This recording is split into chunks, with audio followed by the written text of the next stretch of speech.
नमस्कार दोस्तों, स्वागत है आपका हमारे चैनल मार्केट टेक में। दोस्तों, जो लर्निंग की सीरीज़ है उसमें ये एक और वीडियो है। अक्सर ये कन्फ्यूजन देखा गया है कि जो लोग ऑप्शंस ट्रेड करते हैं या जो लोग बिगिनर्स होते हैं स्पेशली ऑप्शंस में, वो ये सोचते हैं कि यार ऑप्शन जब मैं ले रहा हूँ तो जो चार्ट मैं देखूँगा एनालाइज करने के लिए, वो मुझे ऑप्शन का चार्ट देखना चाहिए या जिसका वो ऑप्शन है उसका चार्ट देखना चाहिए। मतलब मान लिया मैंने बैंक निफ्टी का एक कॉल लिया या पुट लिया, तो मुझे बैंक निफ्टी का चार्ट देखना है या मुझे उस कॉल का या पुट का चार्ट देखना है। ये अक्सर कन्फ्यूजन रहता है दोस्तों। तो चलिए, इस वीडियो में हम इसी को क्लियर करने वाले हैं, सीखने वाले हैं। तो आइए शुरू करते हैं। देखिए दोस्तों, ऑप्शन क्या होता है? ऑप्शन एक डेरिवेटिव होता है।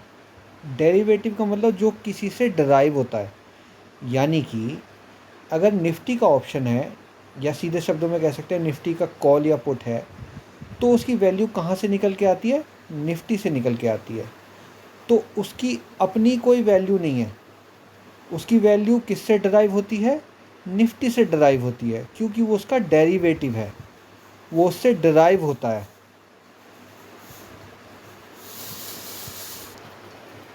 तो ऑप्शंस की वैल्यू जो उसका स्पॉट होता है उससे डराइव होती है।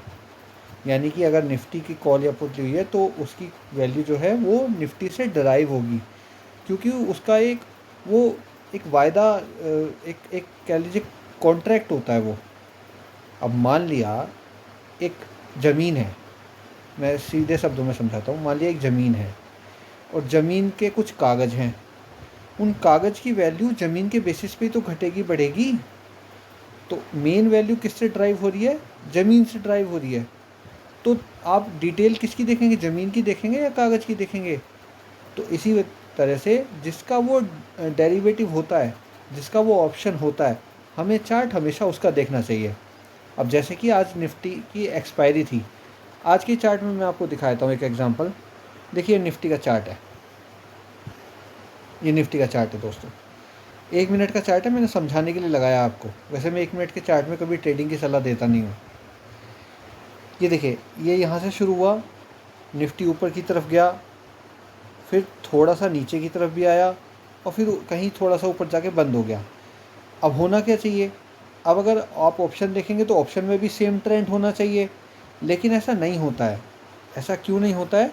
क्योंकि देखिए, ये देखिए इसका पुट का चार्ट देखिए। अब बीच में निफ्टी गिरी थी, है ना? तो पुट का चार्ट ऊपर की तरफ जाना चाहिए था, लेकिन देखिए जब से ये खुली, इसका चार्ट हमेशा नीचे की तरफ जा रहा है। क्यों? क्योंकि आज थी एक्सपायरी।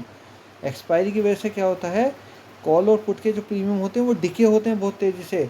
तो इसकी कोई अपनी वैल्यू नहीं होती। जो इसके फैक्टर्स होते हैं, ऑप्शंस के फैक्टर होते हैं, ऑप्शन ग्रीक्स हम उन्हें बोलते हैं, उनसे इसकी वैल्यू ड्राइव होती है। इसकी अपनी कोई वैल्यू नहीं होती है दोस्तों। तो कभी भी आप ऑप्शन में ट्रेडिंग करिए तो चार्ट हमेशा किसका देखिए? चार्ट हमेशा देखिए जिसका वो ऑप्शन है उसका। उसके हिसाब से आप उसको अंदाज़ा लगा पाएंगे। समझ पा रहे होंगे आप। अच्छी वीडियो अच्छी लगी है तो लाइक और शेयर करें दोस्तों। चैनल को सब्सक्राइब कर लीजिए ताकि इस तरह की लर्निंग वीडियोस आपको मिलती रहें। इस वीडियो में इतना ही। Thank you so much.